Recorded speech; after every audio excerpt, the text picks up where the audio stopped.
Raise your hand. Turn around. Okay, my son Ralph. His beautiful wife Stephanie is here. Where's Steph? Oh. She'll be back in a minute. My sister Mary is here. Raise your hand. Come on. My niece Caitlin is here. And Mary's husband Dan is standing in the back. Lately, the two of them, between Ralph and Dan, have been kind of the sanity in our insanity as we've been dealing with aging parents. So, Business Wine Down is a celebration of the journey of entrepreneurship. That's how I see it. That's the part of it that I want to bring out and share. As we stay on this journey and we learn things, I think we have an obligation to help those of us that are coming up in the business world. And that's kind of why we're here today. So, first of all, before we get started, raise a glass, please, to the insanity of entrepreneurship. You work with them, you live with them, you love them, support them, and we are all grateful for you. So, cheers. Cheers. Cheers. To Sandra. There you go. To Sandra. Thank you. All right. For tonight, I actually have cherry-picked the three we're going to hear tonight for their inspiration, for where because I have a vision for each of them too, that I want to make sure that I support their journey. And they have inspiring stories to tell. So, my first guest, Alan Stern, Persona Marketing. Appreciate you.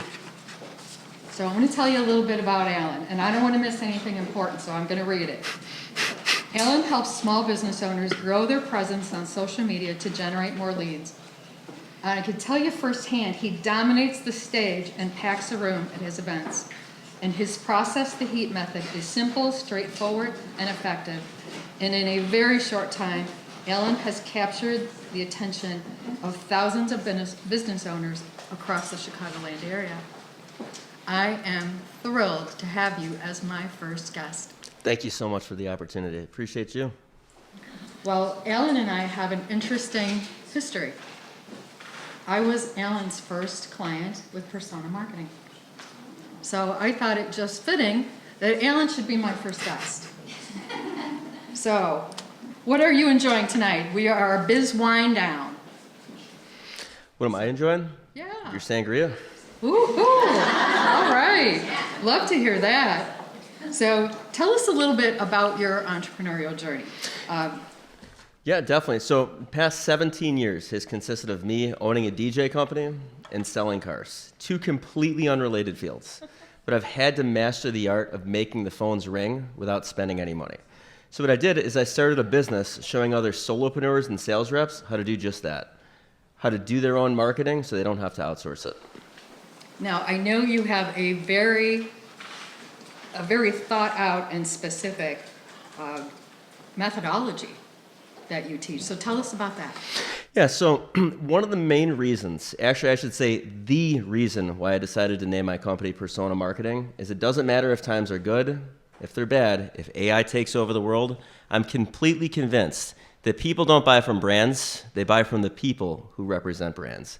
So what I do is I show my clients how to show their personality in their marketing while demonstrating their expertise. So the idea is there's a human connection, you show your personality, but you can also say, hey, if you're the kind of person that is experiencing X, Y, or Z, let's talk. I can help you out. And what I do is I came up with this thing called the HEAT method, which combines humor, education, adding value, and trust, all in your marketing strategy. And what it will do, if you're somebody that frequently goes to networking events, is you will be able to now meet somebody in person one time, add them across social media, And based off of what you post, your audience is going to warm up to you over time. They're going to begin to know you, like you, trust you, ultimately making you easy to refer or do business with when the time comes. Now, like, to unpack all of this, it's actually not about being funny using humor in your marketing. It's about creating a connection. So what happens is when you make somebody laugh, they tend to remember what made them laugh. And in this case, that's you, that's your business. So that's how you can create a message that sticks. But the thing is, you can't get lost in humor. Otherwise, people are going to say, are you a comedian? Or can you actually help me? So the education piece in the world of business, as you're aware, we exchange money to solve problems. We've exchanged our time and our money to be in this room today to solve the problem of expanding our network and growing our business. So thank you for putting all of us into the same room. So education in your marketing allows you to sell without appearing salesy. Because when you demonstrate that you know what you're talking about, you're not viewed as a salesperson. You're viewed as a resource. And when you're a resource, people want to pick your brain. And when they pick your brain, you've just not generated a lead, but by being able to solve a problem. Put the two of those together, your audience says, this person's cool, but they can actually help me. So anybody who's marketing themselves online, you just do those two things, you will notice a spike in your engagement. My personal favorite's number 3, adding value. In case you haven't noticed, we live in a world of scams. It is 2024, and everybody knows somebody who has been burned one way, shape, or form. And we've all had multiple lopsided relationships. So, it's not what you say, not even how you say it. It's how your audience feels when they receive the message. And when you're somebody who solely focuses in on adding value and enhancing your prospect's life, not really selling, you're serving. And people begin to feel like you're looking out for them, which then, free value, creates trust. We all do business with those who we know, like, and trust. So by collecting and repurposing reviews, why would you tell the world that you're awesome when one of your clients can do it for you and way better? So you take that, you broadcast it to the world, you can meet somebody in person one time, add them on social media, and they warm up to you over time. So that's what I show my clients how to do. It's pretty spectacular what you've been able to do. So when you're meeting with someone, is there something specific that you see in them that kind of aligns that mindset of the heat method? Or is this kind of a universal? It's universal. I mean, here at the underlying cause, and that's why I said adding value is my personal favorite. If you just make it a goal upon having a coffee meeting with somebody, doing a podcast with somebody, whatever it is, if you just make it a goal to leave that person better off than when you found them, everything else falls into place. I think that's really true, and I think that's sometimes one thing that's missing a little bit in the business environment, is we all want the bottom line, and don't get me wrong, the bottom line is important, no question about that, but how you get there, right? For sure. And I think your methodology, and I've taken your course as well, I think there's really something to that, is helping people solve their problems, finding the solutions, and just becoming that ally. 100%. And as the old saying goes, you don't build a business, you build people, and the people build the business. So if you start from the ground up and you enhance the sales and the marketing team to do a better job as a result of just being their authentic self, everybody wins. Absolutely. Well, and that's really the ultimate of business, solving people's problems, but always coming out with that win-win-win scenario. For sure. Absolutely. So I know you've been kind of, with Persona Marketing, it's somewhat of a new company. It is. What made you take that leap? Well, you know what? Here's what I found. I'm at a point in my life where I realize how you make your money is every bit as important to how much money you make. You can have a very successful career, Absolutely. but if it gets to a point where you're now jamming a round peg into a square hole, nobody's winning. You're not doing anybody any favors. So what I found is what's cooler than any car that I could sell was actually helping the little guy win the day.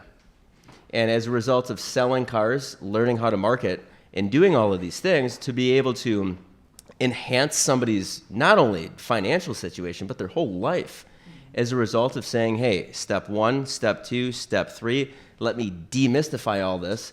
And right now, here's how you can use AI to make the process 1,000,000 times easier. It's just way cooler than any car that I could sell. So I decided to take the leap, 6 weeks ago, and I'm now full-time with persona marketing. Actually, I think you took that leap a little while ago. Look, about 2 years ago, but who's counting? You have a way of captivating an audience on stage. What do you think that is? What is that it factor that you bring to that table? Well, I appreciate you saying that. Being entertaining. Because at the end of the day, we live in a world of noise. The average attention span of a human being, according to Microsoft, you guys can look this up, is 8.25 seconds. So the reality is boring will put you out of business. And that's one of those things where I actually view being diagnosed with ADHD is a blessing, because I have the ability to keep things interesting, because if it holds my attention, it will likely hold others. By combining humor to keep things interesting, you're able to go 30, 45 minutes, an hour, and everybody's engaged. That's awesome. I learned something about you. I did not know that. Really? You couldn't tell? I could not tell. Not at all. So I know that a lot of what you do for your clients is AI kind of driven. Where do you think AI is going? So here's the scary part. Just add a one-liner answer. Things in the history of the world have never moved this fast. No, absolutely not. I'm witness to that, right? The scary part is they'll also never move this slow again. Now that it's here, we're all trying to figure out how can we use it. So the question that a lot of people always ask is are the robots coming for your job? They are. They always have been. But for every one person that it puts out of work, it's never been easier for that person to put on the entrepreneurial hat and start a business and start attending events like this. Because when the world zigs, there's a huge opportunity to zag. In a world of robocalls, automated emails, and spam, people want authentic, real relationships. So I almost see it going the way that the service industry did in 2020. Not knocking the restaurant industry, but I'm not telling you anything that anybody here doesn't already know. Service was a little rough in 2020, just about everywhere, which meant the people that were actually willing to show up and not only just do their job, but go the extra mile, they weren't getting tipped 20%. They were getting tipped 40, 50, 70% because of that human element. And I see that happening with AI, but it's simply a tool. In your entrepreneurial journey, and it kind of zigzagged too a little bit. For sure. What have you learned from it? A lot of times the best things don't happen to you, they happen for you, and they also happen by accident. If you would have told me 2.5 years ago that I would be leaving what some people would consider to be a dream career, working at an amazing car dealership with a great reputation, to literally light a match and become a public speaker, I would have laughed at you. But it all happened completely by accident, just by trying something new. And the market told me, hey, you should probably be doing this, and you should probably be doing more of that. One event led to 5, led to 10, led to 70. So who is the ideal client for you? A salesperson that knows what to do with a lead when it's generated, however, struggles with marketing and graphic design. So my whole thing is I'm a marketing consultant for salespeople. I show them how to leverage AI so they can figure out what to post and to do it quickly, and I teach them the marketing and the graphic design that they can execute in a matter of minutes. Well, I can tell you, when you taught me some of the finer things of AI, it lit a fire underneath me. It literally did. And you start using that for so many different elements of my business. And I foresee that going forward. For sure. Here's the thing. Everybody in the room today, just ask yourself this. Imagine a time in history where there was something that was so new that just came out and everybody's trying to figure out how to use it while the cost of business has just shot through the roof of everything. Labor, parts, just everything. Imagine a time where we're all trying to figure out how can we run lean and how can we accomplish more with less. and squandering the opportunity when it's right here. And that's what AI is allowing you to do. It's the best employee that you don't have to pay for. Is it perfect? Absolutely not. A whole bunch of stuff, and I can completely turn the conversation, but it's simply a tool. And if you're using it right now for the right reasons, you can run circles around your competition. Well, and the reality is, whether you embracing it or not, you really, as an entrepreneur, you really do need to know and understand the impact that it can have on your industry. Absolutely. And it's kind of the wave of the future, whether we like it or not. For sure. I don't see it going anywhere anytime soon. I would agree with that. If we have young entrepreneurs in the audience, so what's a piece of advice you would give to them? Look for a problem in the market and solve it. People exchange money to solve problems. I'm just saying my generation, would go to school, get a 4-year degree, a master's, a doctorate, whatever, to solve the problem of having the right credentials. But having the right credentials doesn't always offsets the major investments that you just made, not only with your money, but with your time. So my advice to young entrepreneurs, start a business at a young age, fail yourself forward, figure out where is there a problem in the market, how can you solve it, and how can you communicate it. Well, I can tell you that after more than 25 years in this industry, I still continue to fail forward. So thank you so much for being here. You have inspired me. You've inspired my vision. I've loved watching your journey. There are so many great things ahead for you. You got a champion in me. Sincerely appreciate you, Sandra. Thank you for all you do. Thank you. Cheers.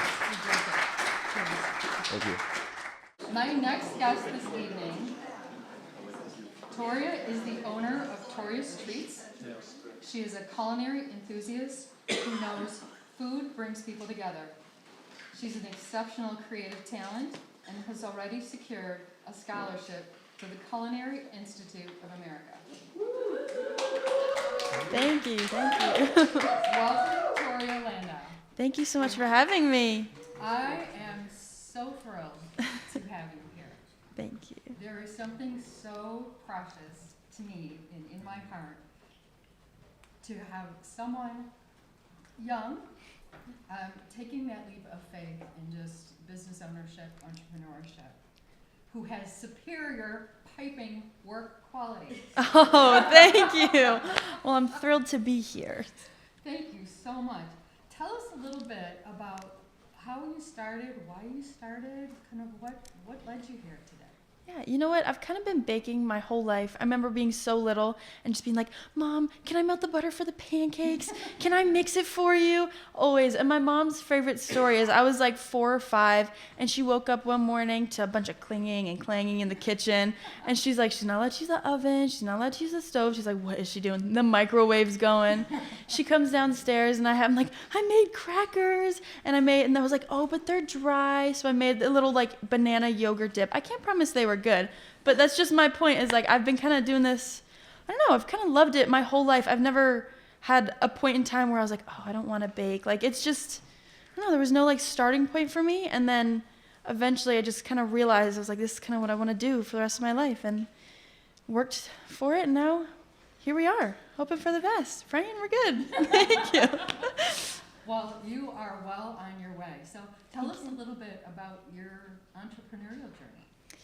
So I started in 2021, my Instagram, it's Toria's Treats, and that's kind of where I got the name. I started just posting pictures for fun, and then people started asking me, they're like, do you sell anything? And I was kind of like, no, I don't really know. Like, I wasn't fully confident in it. But when I started high school, I took a baking and pastry class, I took a culinary class, and then I went to Culinary Practitioners Entrepreneurship, and I did that for 2 years at my rival high school, actually, so don't tell anyone. Your secret's safe with me. Thank you. And I started doing that, and that's a whole business class, and it was talking about the food business and selling and marketing and all that stuff, creating recipes and menus, and I fell in love with it. It was just so clear, like, that's what I'm doing. And so I figured, I was like, Toria's Treats, like, I'll keep that going. The name kind of already stuck. The alliteration, somebody was saying that before, and I was so happy that somebody noticed that. It's just, now I'm doing what I can, kind of word of mouth. I started business cards. I own my little cupcake, and, you know, I'm here, and I'm by the grace of God, I'm doing what I can do. I love that. Thank you. When you think about the simple things, right? It's flour and sugar, but there's such a talent in bringing that together that it inspires. So that's a real talent. That's a gift. Thank you so much. It's a blast. Yeah. What do you think about that? I mean, it's one of those things. I feel like if you're baking and you want to get good at it, it's because you love it. You can't, when you're baking and because you have to or you don't want to, there's just that little aspect to your baked good or to the process that's just not there. If you want to be doing the baking, you want to do the mixing, you want to learn why you're using baking powder or baking soda, it just adds that little aspect that I feel like just gets that homeliness and that, like, I don't know, it's just the joy to baking, and I like that. I feel like you can notice that in the final product. Absolutely. My grandmother used to tell me that food fills the heart. For sure. Do you feel that too? 100%. I mean, in every like inspiring story and inspiring book, everything, there's always that classic meal around the table where there's that good conversation. Every movie, there's that good conversation, whether it's, I mean, the Last Supper, obviously I'm making it clear I'm a Christian. There's that Last Supper that everyone knows. There's Thanksgiving, which is just known that you're having that great conversation around food. Christmas, all these holidays, there's food, and that's like the center of it, and it's bringing people together. A kitchen, a restaurant. I mean, over here you've got all these great gifts of the food, and people are crowding around there. They're like, wow, this is so good. It's starting conversation. They're like, this is so good. Oh, I like this too. And now you're talking, and now people are becoming friends. They're exchanging business cards. There's so many different things that happens around food, and I love that spark.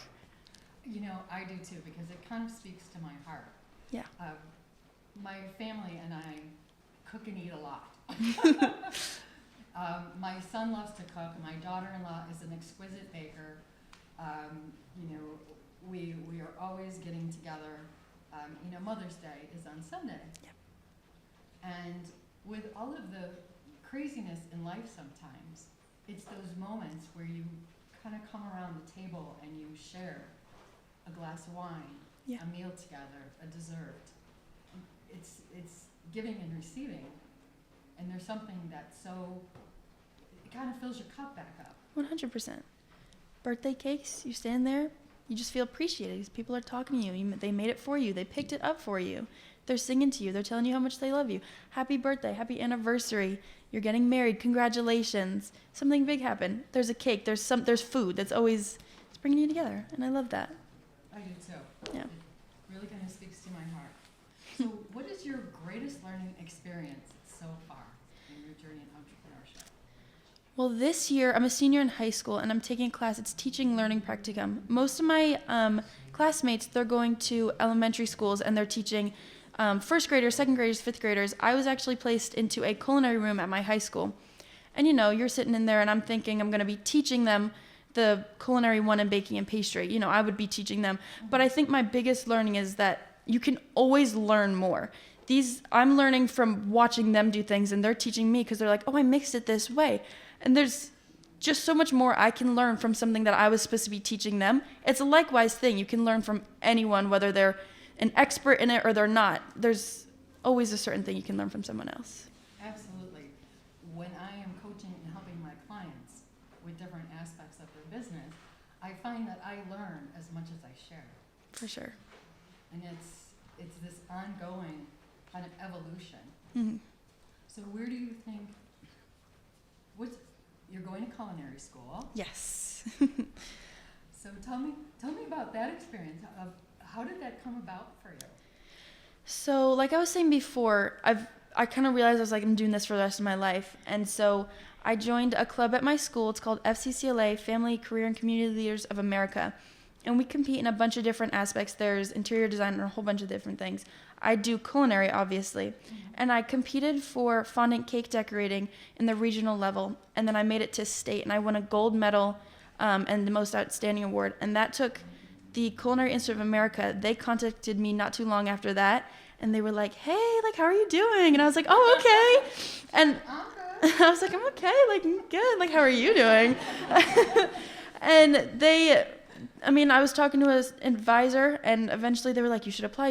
And it wasn't my number one at the time, if I'm being honest. And they drew me in. I love that school so much now. Got a phone call, which was kind of scary, trying to be professional and being so excited that they're telling you just got accepted to a big culinary school. I'm like, thank you so much. But like freaking out on the inside. And so now I'm so excited. I'm going to the Culinary Institute of America for food business, for baking and pastry.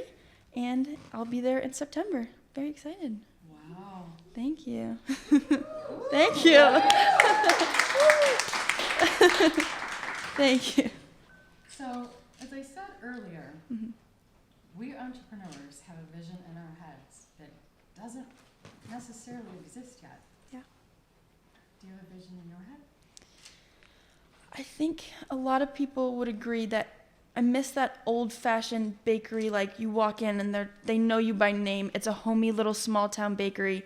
And that's what I want Tori's Treats to be. I want on the outside to be like, the modern Tori's Treats, but when you walk in, you feel like you're at home. You smell the fresh croissants. You smell the cupcakes. You see, oh my goodness, I want that. And I'm making it because that's what you wanted. You hear from everyone around you. Everybody saying, oh man, I wish you had chocolate eclair croissant things. And I'm like, okay, so then you make it because it's a homey thing. Everybody's learning from everybody. And I want people to be able to walk into Tori's Treats one day and just feel at home and look around and know that they're home in this hometown bakery. And I want them to feel that. I'm very excited to hopefully do that by the grace of God someday after I culinary. have no doubt you will do that. Thank you. No doubt. Thank you. It exudes from you. Thank It really does. I appreciate that. Thank you so much. Absolutely. So what's one thing that you would like our audience to know about Tori's Treats? From Tori's Treats, you're home, you're loved, and if you want a good baked good, let me know and I'll figure something out for you. Anything you want, I'll put it in there. We'll see. Awesome. Awesome. Thank you. You are such a blessing. Thank you. Love the little bits that I've been able to see you develop and your career develop. Thank you so much. God is watching you, and you are going to get all the wonderful sweetness you deserve. I appreciate you so much. Thank you so much for having me today. My pleasure. My pleasure. Thank you. I have someone with me now who I don't quite remember when we met, but every time we get together, it feels very much like we've known each other forever. Well, we have. It feels that way. Yeah. But I think it's more than 20 years. I think you're right. So, Hunter Byington is the owner of Closer Consulting, a sales and marketing company that helps businesses with sales messaging, management consulting, recruiting, and personal development. Hunter helps companies recruit, develop, manage salespeople into closers Hopefully. with measurable results. Thank you for being here. Well, thank you for inviting me. Now, I know you're a red wine guy, but what are you enjoying tonight? Oh, well, Josh was over there. Josh is one of my best friends. Oh, well, and apparently just being red. It was very good. Cabernet. Absolutely. So we've been talking about entrepreneurship. I know you started your journey at a very young age. Oh, who's talking about age? Not me. Oh. But, Well, it was only 1986. oh, I think it started long before then. Well, if you look at, I had to pay for college. Mm-hmm. And so I did my internship with Reader's Digest at the age of 8. I decided to go door to door selling Reader's Digest subscriptions. That was the only way I was going to make any money, and it was a 33% commission rate. So Oh, Reader's Digest cost $3. I got $1 and sent 2 to Pleasantville. But really, it was fun going door to door, talking to people in the neighborhood. Fortunately, they knew my grandparents, and so I could do that. But that's how I got through college. I went to the University of Alabama and You're a did. multi. Oh yeah, Okay. yeah. Bear Bryant was our coach. But the key was you had to pay for college. Dad sent me to school with a checker cab, and Your dad sent you to school in a cab? well, it was the personal version, so it wasn't yellow. But if you ever go to Alabama, the thing you have to remember is nobody had ever seen a checker cab, right? Mm-hmm. And so they looked at it, and their first comment was, what country does that come from? And of course, I told them the truth, Kalamazoo. Kalamazoo's a country? That's it. They didn't know where Michigan was either. It's where a bunch of Yankees live. So, no, but I did the school newspaper, sold there. I was a business manager, did the yearbook, did radio. But all of that contributed to paying, because literally Dad only contribution was sending me in a 1964 checker.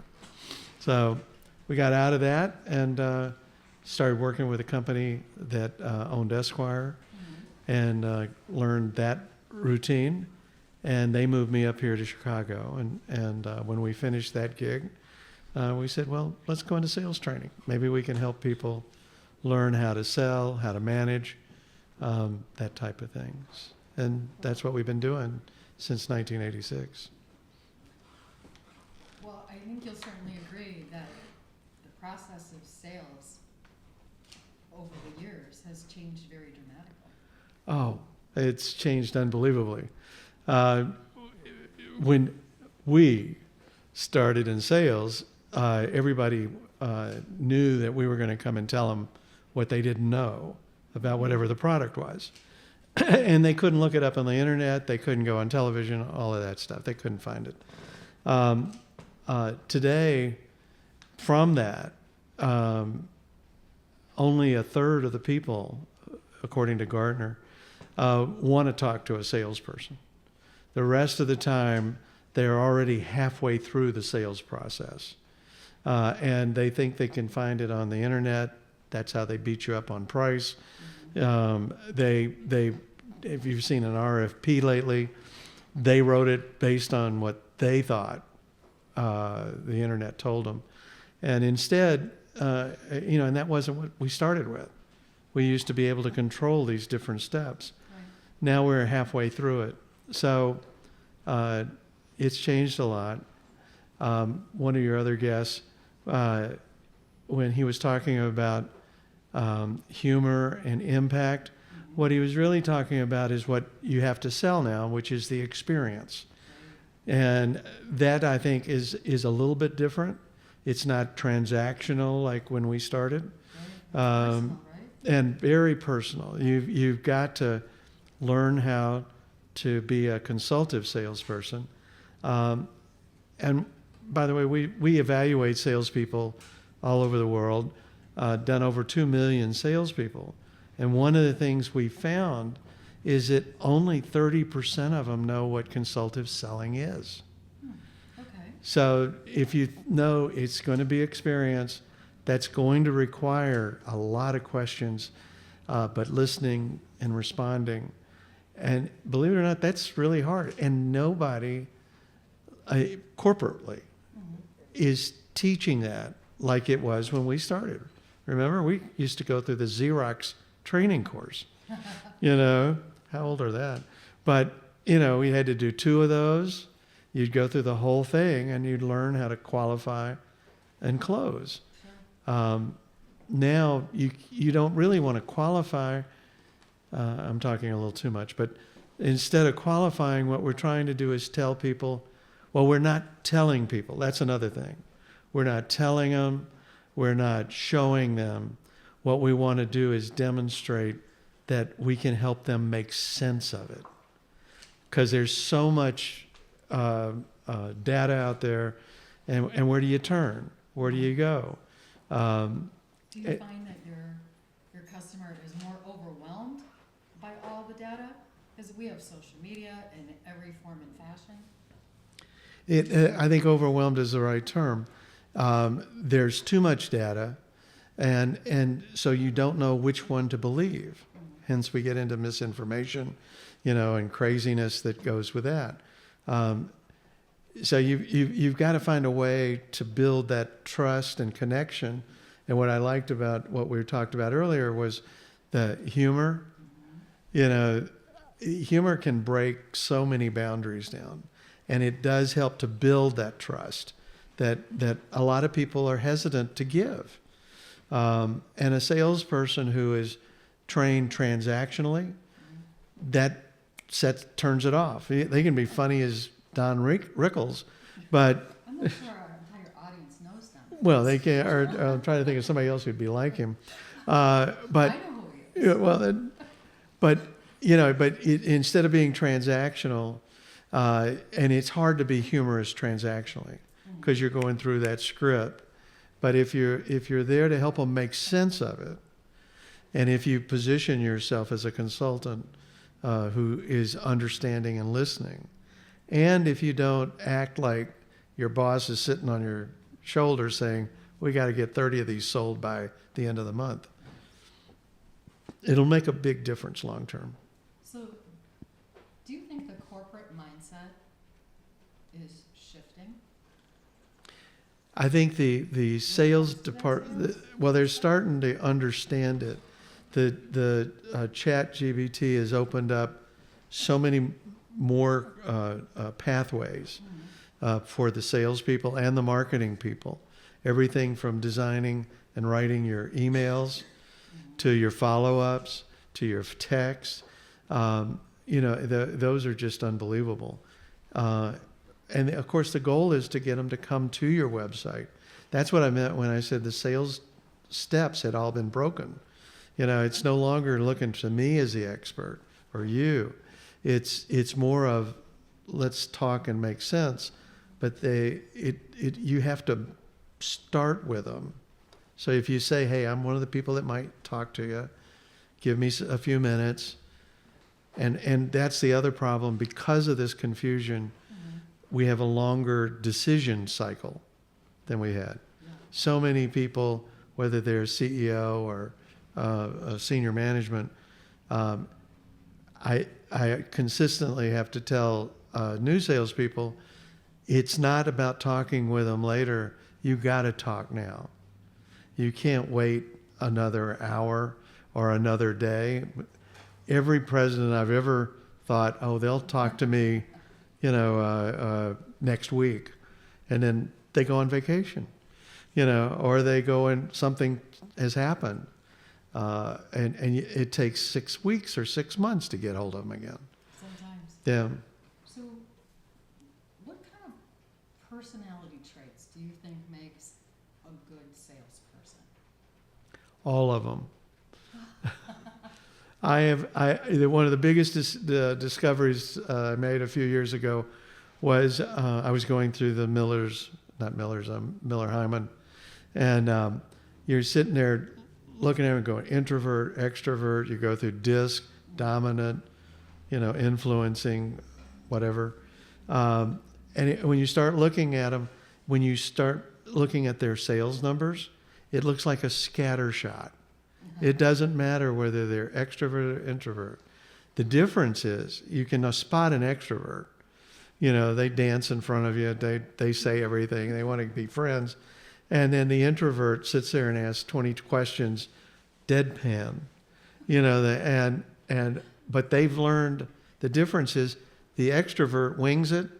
The introvert has learned to process, and they do it every time. And I actually bet on introverts more than extroverts. It's very interesting to me because, honestly, I'm an introvert by nature. Mm-hmm. Oh, I never would have guessed by having the script written. But I don't really, the script is actually more, for me, of a data dump versus kind of a plan of attack. But you would never walk into a room without that. Without some version. Without some talking version points, of that or mental, that's it. That mental download, for sure. But an Absolutely. extrovert would walk in and go, "Oh, let's dance. I'm ready to go." But throw it at me. And they don't realize that the something like 60% of CEOs, senior management, is introverts. Think of it. The president has to be able to run administration as well as marketing and sales and all the other stuff, and you get really frustrating. But that's what they've got to do. The sales VP, same thing. It's a 60-40. They're actually introverts who act like extroverts. You know, I think that's one of my little superpowers, is I can be an introvert, and I am, but when I need to, I can act like an extrovert for periods of time. Yep, and that's the deal. Excuse me. I think one of the interesting things that you said was kind of solving the problems and being the solution. Do you think that that resonates across all industries? I think where we're going now is what we have to sell is the experience. If you think about the way you've positioned this whole program, it's selling an experience. And I'm watching your marketing person making sure that she says, I did that. I do have to give credit, absolutely. That's what but it, Absolutely, I've said it probably a dozen times tonight. It wasn't for the team. no, it is the team, but where I was We'd going all to, be at my house sitting around in my big. that's right, we'd be in the So, backyard. yeah. Yeah, but the real point is if you think about what is Facebook, what is X, or any of these, is their experiences. You go on to X, and what are you looking for? You want to be poked. You know, that's what they used to call it anyway, on Facebook. I actually did have to ask somebody what poked meant. Did you? Well, that was a long time ago when the grass was green. But the real point is that's an experience. And Facebook repeats that every day. And so you take that idea, and then if you go see a client or a prospect, is if you think, how can I connect with you? What can we talk about? What experiences are you suffering from? Now, the words we used to use is find their pain. You know, find 4 or 5 pains, but you've got to find compelling pain. And that leads to experience. What is the pain behind the pain? What is it going to cost them if they don't go forward? You know, all of that good stuff. And that's what creates energy and urgency. And a lot of salespeople only know 5 questions, and when they run out, they don't ask the 6th one, and it's over. If you were to take, well, we've had a very young entrepreneur here. Oh, she was dynamite. I swear I don't think she's a high school kid. I promise you she was. What advice would you give to somebody young starting out? Because she's going to have to sell herself and her products and her services. Well, We all do. what I really liked about her was, what was she selling? Cupcakes. Yeah? So, but instead of it being cupcakes, it was the experience. I loved it when she talked about Thanksgiving, Christmas, Easter, but as she was talking about it, you could feel you were there, and what I would tell her is to keep doing that. It's telling the story. How many times have we seen that now? People, you can actually buy the program to learn how to tell a story, beginning, middle, and end. But those are really hard to do. So, but she did it like that. So I would say stay there. That's going to be her marketing, her messaging. But boy, with that kind of messaging, she can make the other paths work and come back to the other marketing paths. I know messaging is one of the services that you provide to organizations as you're trying to develop the sales process for them. How do you go about creating that type of messaging that's really going to resonate? Well, one is the experience, but 2, the marketing now allows us to through programmatic marketing is one version. And with that, I can pick the right audience. And that we didn't have before, right? I mean, we'd go, say, call on hospitals, but what are we selling? Thermostats or thermometers, take your pick. It was, they're all in the catalog. But what they really were selling was the experience of being able to keep up to date, take care of their patients, and deliver. And I don't think people think that way. So what we can do or one thing we can do is help target that audience and then paint that picture. We're working now with a church group that's marketing, and the ads we're putting together, we just did this morning, are a picture of the pews, and the pews have people in them. And then that's at the start. And then we say, well, where did they go, or why did they leave? And then the next picture is 2 more people disappear out of the pews. And then, what do you know about the community? How is it changing? And again, go back to the pews, and people are disappearing. And they're down to the last one, and there's only 2 people in the pews. And it says, would you like to know where they went? You have an uncanny ability to take the words and give that a visual presence. When you and I went to lunch last week, or wherever we were talking about the impact of an environment. Mm-hmm. And I'm always fascinated by how you have that ability to make people see things with words. So how does that really impact your ability to help people develop that sales mindset?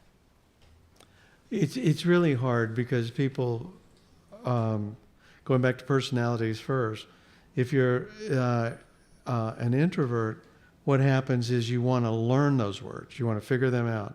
But you start with the basic stuff.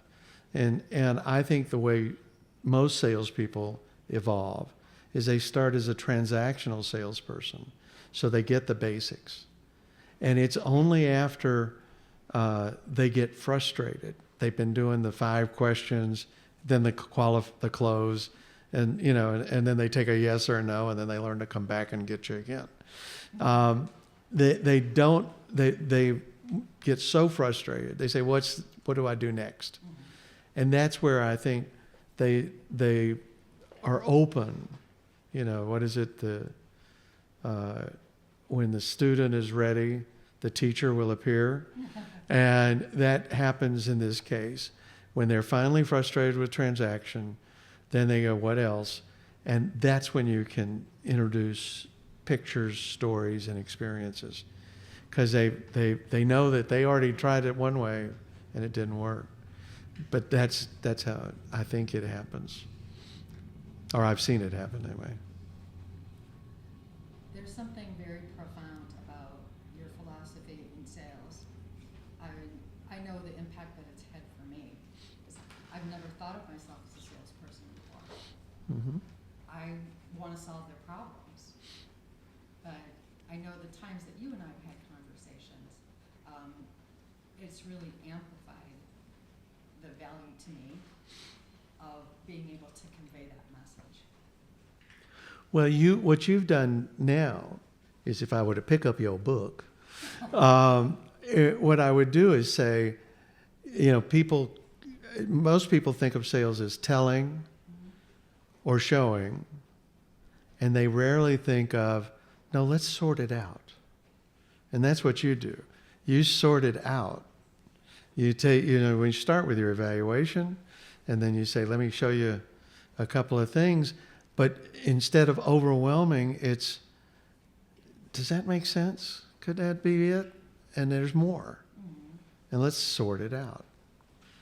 And that'll create that experience of understanding and what we heard earlier also, humor. Absolutely. And even in an entrepreneurial space, sometimes if there's challenges, that entrepreneur is, I mean, everything is on the line for them.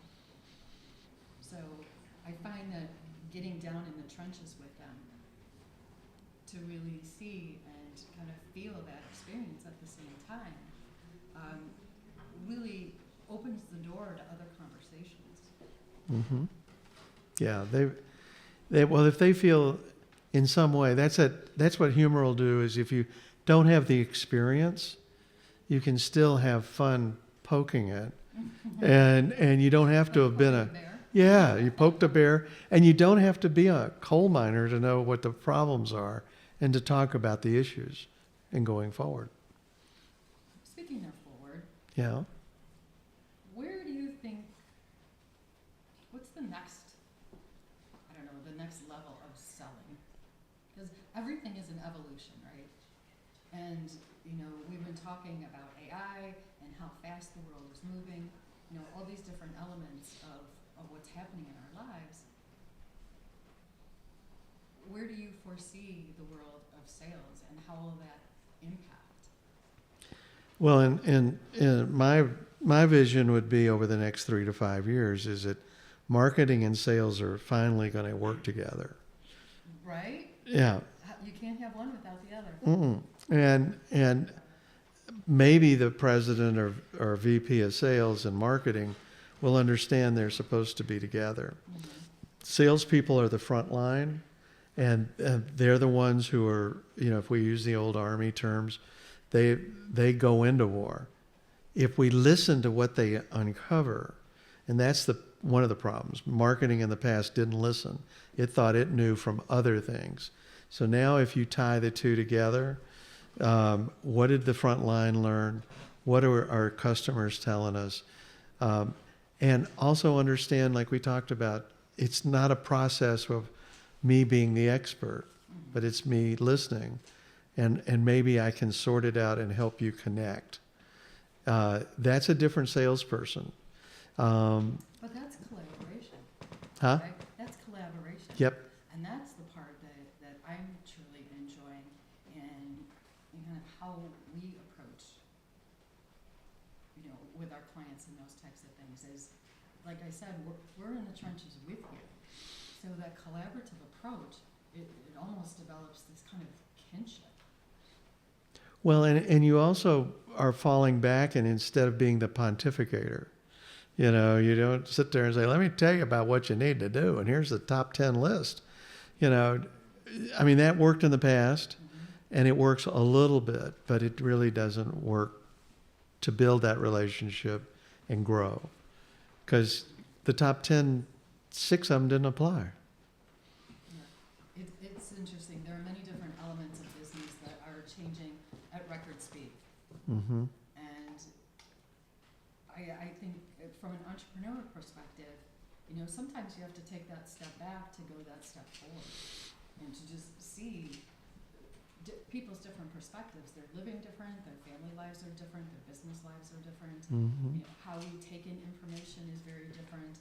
And, you know, you can even get down to, you know, the emotional and the mental side of, you know, of business and all those kinds of things. So kind of with all that said, if you were going to leave our audience with kind of like a words of wisdom, because I always look for words of wisdom from you. I thought that was wine and wisdoms, but anyway.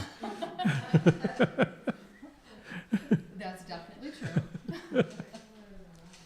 No, I would say that the beauty of what's, I think, coming up is marketing's going to inform us and give us feedback. We can create that message to the smaller groups. And then I think the salesperson is going to be the one, if they're listening, can see those connections. And that they can take a holistic approach rather than I got one solution solving all. And to me, that makes the next 5 years exciting and more fun than even just saying, I learned how to consult and ask 20 questions. So anyway, I think that's where we're going. I don't know if that's what you were looking for, but. And actually, that's pretty inspiring to hear from that perspective. Honestly, I think that's the way it should have been all along. Oh, it only takes 200 years. Is that all? That's it. Is You that know, all? remember Ben Franklin had it down really simple. Just did a Just crisscross, crisscross, right? plus and minus, and then which one ever had the most. That's the answer. Thankfully, we've evolved. Yeah. Thankfully, we've evolved. Well, as we wrap up for this particular episode,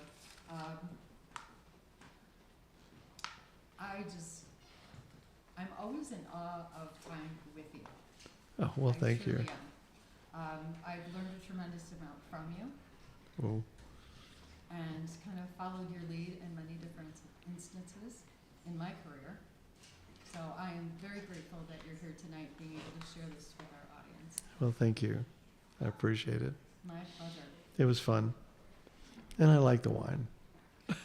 Josh. Wine helps us wind down, right? Yeah, there you go. Yeah, We'll be like we should be. absolutely. So, thank you for being with us on our launch for our Biz Wine Down podcast. I'm grateful for our audience tonight. I am grateful for our guests, Alan Stern, Toya Landau, and Hunter Byington.